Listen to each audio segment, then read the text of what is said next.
Hello students, मैं doctor Veena Purohit, assistant professor government MS college Bikaner. आज का हमारा टॉपिक है Mendelian genetics. Gregor John Mendel जो थे, उन्हें हम फादर ऑफ जेनेटिक्स भी कहते हैं। मेंडल एक टीचर, एक साइंटिस्ट थे और जिन्होंने काफ़ी अपनी मेहनत के बाद और कुछ सरकमस्टांसेस के विरोध होने के बाद भी कुछ इम्पॉर्टेंट डिस्कवरीज करी थी। मेंडल ने अपनी स्कूल एजुकेशन किया और अपनी यूनिवर्सिटी पढ़ाई ख़त्म करने के बाद उन्होंने एक मोनेस्ट्री को ज्वाइन किया। उस टाइम वह मोनेस्ट्री के अंदर कल्चरल और इंटेलेक्चुअल एक्टिविटीज़ चल रही थी। अपने पिता के विरोध के बाद भी उन्होंने उस मोनेस्ट्री को ज्वाइन किया और अपनी पढ़ाई को और अपने साइंटिफिक इंटरेस्ट को कंटिन्यू करा। मोनेस्ट्री के सपोर्ट के कारण उन्होंने न केवल बॉटनी, फिज़िक्स और नेचुरल साइंसेस को भी वहाँ पे पढ़ा। ग्रेगर मेंडल ये माने जाते हैं कि ये वही साइंटिस्ट है जिन्होंने इनहेरिटेंस लॉ को दिया था, जिसमें ये कहा गया था कि जो भी कैरेक्टर्स पेरेंट्स के अंदर होते हैं वह ऑफस्प्रिंग के अंदर अवश्य ही आते हैं। ग्रेगर जॉन मेंडल ने अपना सारा काम जो था वह गार्डन पी या पाइसम सटाइवम के ऊपर किया था और यह सारा कार्य उन्होंने अपना उसी ऑगस्टेनियन मोनेस्ट्री जो कि ब्रून ऑस्ट्रिया में थी, वहाँ पे उन्होंने अपना सारा कार्य किया था। उन्होंने अपना सारा काम जो था वो 1856 से 1864 तक किया था और इन जो भी एक्सपेरिमेंट्स उन्होंने किए थे उन सब को मेंडल ने अपने एक जर्नल में पब्लिश किया था। उस जर्नल का नाम था annual proceedings of the natural history society of Brunn in 1865। Mendel ने लॉज ऑफ इनहेरिटेंस को डेवलप किया। कुछ कारणों से मेंडल का जो कार्य था उसको रिकॉग्निशन नहीं मिला और साइंटिफिक वर्ल्ड ने उनके काम को ओवरलुक कर दिया। कुछ टाइम बाद उन्होंने उनके कार्य को Hugo de Vries, Carl Correns और एरिक वॉन शेमार्क ने वापस उसको रीडिस्कवर किया। मेंडल ने ऑगस्टियन मोनेस्ट्री के अंदर जो गार्डन था उसके अंदर भी प्लांट्स या पाइसम सटाइवम लगे हुए थे, उसी के अंदर अपना सारा एक्सपेरिमेंट्स को कैरी आउट करा। अब क्वेश्चन ये अराइज होता है कि मेंडल ने पी प्लांट को ही क्यों सिलेक्ट किया। सबसे बड़ा कारण, it was an annual plant, its life cycle is short and it is possible to study several generation within a short period. यह एक वर्षीय प्लांट है, इसकी लाइफ साइकिल बहुत छोटी होती है और लाइफ साइकिल छोटी होने के कारण और एक साल के अंदर इनका सारा फ्लावरिंग, फ्रूटिंग कंप्लीट होने के कारण काफ़ी सारे जनरेशन एक ही पीरियड में स्टडी किए जा सकते हैं। इनके अंदर बाइसेक्सुअल फ्लावर होते हैं, यानी कि बोथ मेल फ्लावर भी इसमें होता है और फीमेल फ्लावर भी प्रेजेंट होता है। जो फ्लावर्स होते हैं वो सेल्फ पॉलिनेट कर सकते हैं। सेल्फ पॉलिनेशन होने के कारण यह जो पी प्लांट है यह होमोजाइगस होता है, इसलिए होमोजाइगस होने के कारण काफ़ी टाइम तक जनरेशन तक हम इसके प्योर प्लांट पा सकते हैं। इसके अंदर क्रॉस पॉलिनेशन भी हो सकता है। क्योंकि एक प्लांट का पोलन ग्रेन दूसरे प्लांट के स्टिग्मा के ऊपर रखा जा सकता है बाय इमैस्कुलेशन और by removing of anthers. Reproduction कैसे होता है फ्लावरिंग प्लांट में? प्लांट का जो या फ्लावर का जो स्ट्रक्चर है उसके अंदर नीचे होता है कैलिक्स, जिसको सेपल्स, कोरोला, पेटल्स, और मेल के अंदर होता है एंड्रोशियम और फीमेल पार्ट को हम कहते हैं गाइनोशियम। फीमेल में होता है स्टाइल, स्टिग्मा और ओवरी, और मेल होता है एंथर, फिलामेंट और कनेक्टिव। पॉलिनेशन मतलब transfer of pollen grains from anther to stigma. कुछ हवा, पानी या के कारण जो एंथर के अंदर जो पोलन ग्रेन्स हैं वो उड़कर स्टिग्मा, जो कि एक रिसेप्टिव पोर्शन है, वहाँ पे आ जाते हैं और यह जो पोलन है ये स्पर्म को एग तक ले जाता है जो ओवरी के अंदर होता है और वहाँ पे फर्टिलाइजेशन कराता है। फर्टिलाइजेशन दो प्रकार का होता है, सेल्फ फर्टिलाइजेशन और क्रॉस फर्टिलाइजेशन। जब एक ही फ्लावर के अंदर फर्टिलाइजेशन होता है तो हम उसको कहते हैं सेल्फ फर्टिलाइजेशन, और जब एक फ्लावर से पोलन ग्रेन दूसरे फ्लावर के स्टिग्मा तक पहुंचता है और फिर फर्टिलाइजेशन होता है तो उस फर्टिलाइजेशन को हम कहते हैं क्रॉस पॉलिनेशन। मेंडल ने फ्लावर के अंदर से पेंट ब्रश के द्वारा जो थे स्टेमन्स को रिमूव करे ताकि सेल्फ पॉलिनेशन को रोका जा सके। उन्होंने इमैस्कुलेशन किया, मतलब कि फ्लावर के अंदर से एंथर को रिमूव कर दिया। जो भी उनको मनचाहा एंथर था वो उन्होंने उस स्टिग्मा के दूसरे फ्लावर के स्टिग्मा पर डस्ट कर दिया और उस फ्लावर को एक पॉलीथीन बैग से कवर कर दिया। उन्होंने उस फ्लावर को काफ़ी जनरेशन तक स्टडी किया। सेल्फ पॉलिनेट होने के कारण काफ़ी सारे जनरेशन तक मेंडल को प्योर ऑफस्प्रिंग्स मिले, मतलब कि जो अपने पेरेंट्स से एकदम समान हो। मेंडल ने पी प्लांट्स के 7 कॉन्ट्रास्टिंग कैरेक्टर्स को स्टडी किया।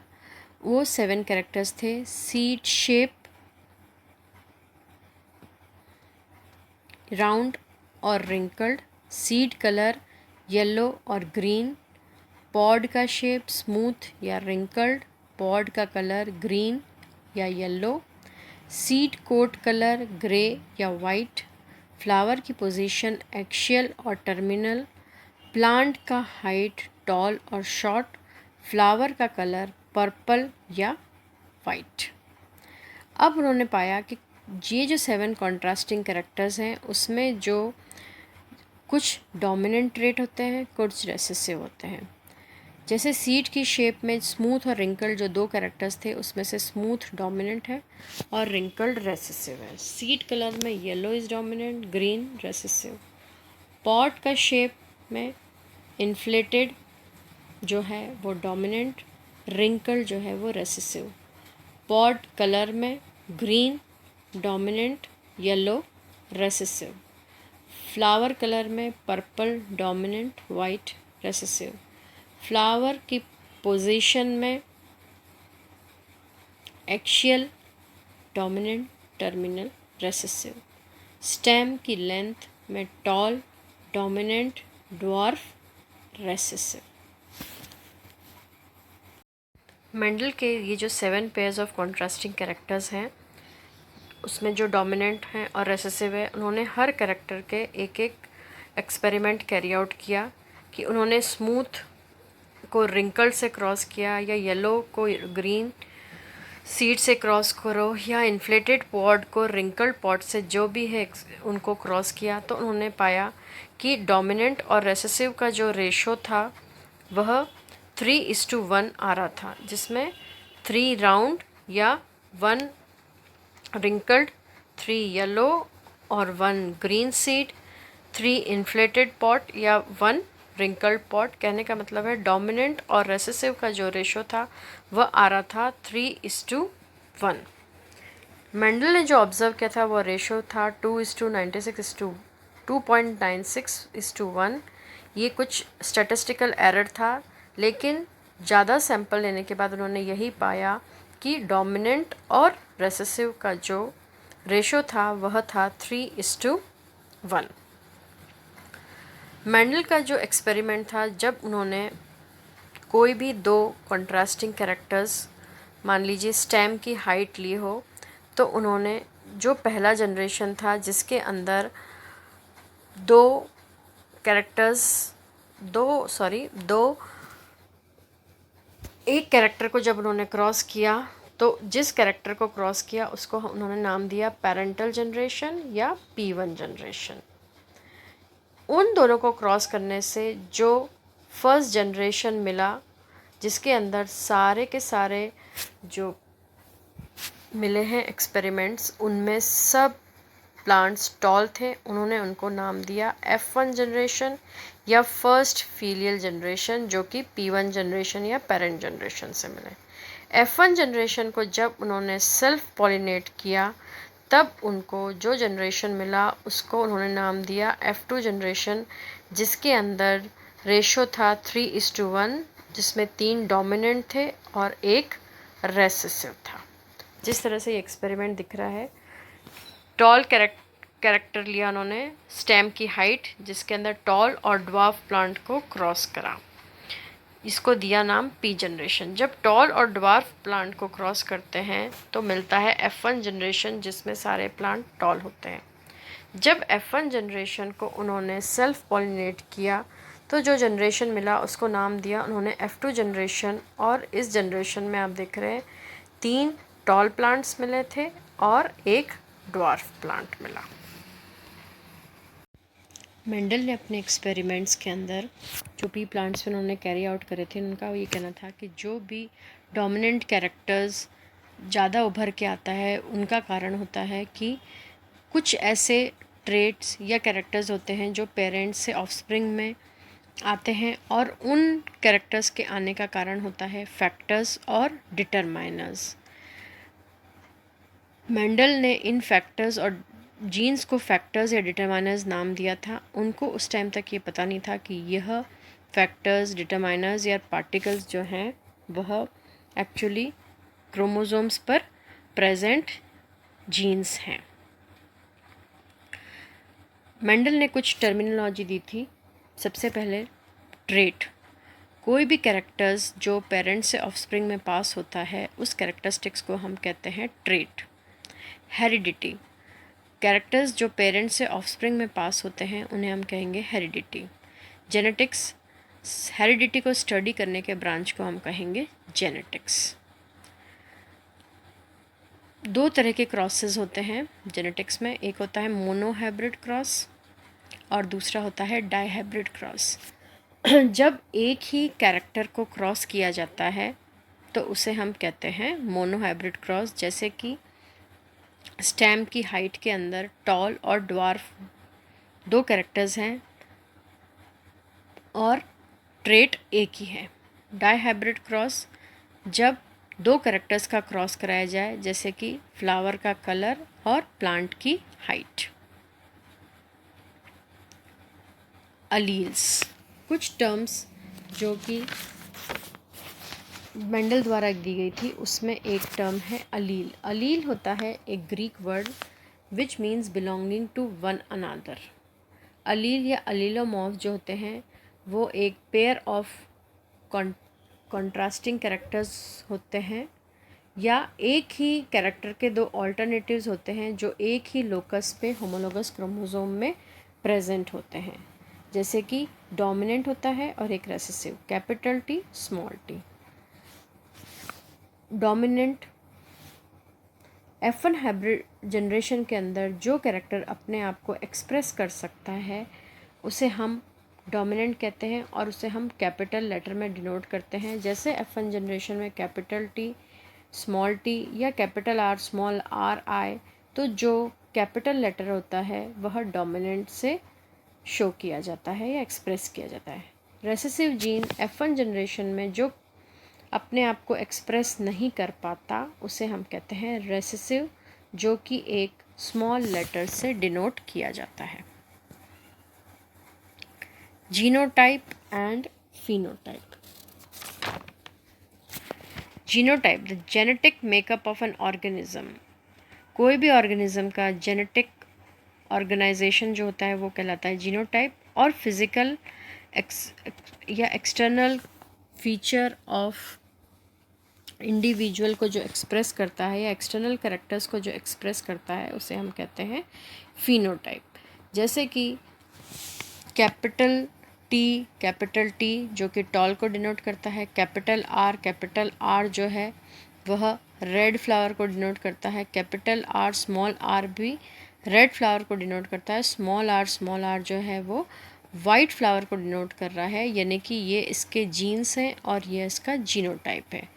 किसी भी फ्लावर को देख के हम बता दें कि ये रेड है, वाइट है, येलो है, तो वो उसका फिनोटाइप होता है। तो फिनोटाइप जो होता है वो एक इंडिविजुअल का सेक्स, कलर या बिहेवियर को एक्सप्रेस करता है, और जीनोटाइप जो है उसका जेनेटिक मेकअप बताता है। फिनोटाइप जो है हम ऑर्गेनिज्म को डायरेक्टली ऑब्जर्व करके भी बता सकते हैं, और जीनोटाइप जो है किसी भी इंडिविजुअल की एंसेस्ट्री या उसकी प्रोजेनी को देखकर हम बता सकते हैं। जिन इंडिविजुअल्स का फिनोटाइप एकदम सेम है, ये ज़रूरी नहीं है उनका जीनोटाइप भी सेम हो, लेकिन जिन इंडिविजुअल्स का जीनोटाइप सेम होता है उनका फिनोटाइप भी सेम ही होता है।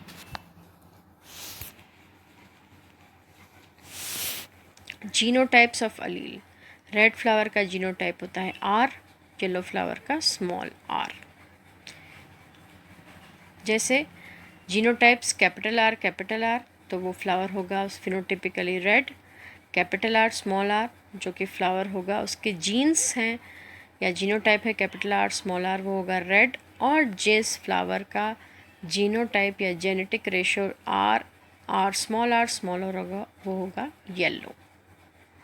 नेक्स्ट टर्म है होमोजाइगस एंड हेट्रोजाइगस।